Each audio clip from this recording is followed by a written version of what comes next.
রাহুল মন্ডল তিনি বাগিতে থাকেন। তার ছেলে ফিরোজ সে একটি নাবালিকা মেয়ে নিয়ে পালিয়ে যাওয়ার পরে তার বিরুদ্ধে যখন কমপ্লেন হয়, কেস করে, পুলিশ তদন্ত করতে গিয়ে দেখে যে ফিরোজ বাংলাদেশী, তার বাড়ি ঝিনাইদহে। তার শাশুড়ি ওখানে, যার নাম চেয়ার বানু, তাকে মা সাজিয়ে ভোটার লিস্টের নাম দেয়। যে ভোটার লিস্টের নাম্বার হলো 378। তারপরে সে পাসপোর্ট বানিয়ে ইন্ডিয়ান পাসপোর্টে বাংলাদেশে পালিয়ে গেছে।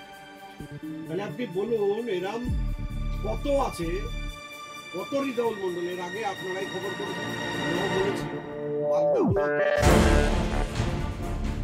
কয়েকশো এরম রিজাউল ঘুরে বেড়াচ্ছে। এর আগে আরো 2-4 জন ছিল যাদেরকে আমরা প্রেস মিট করে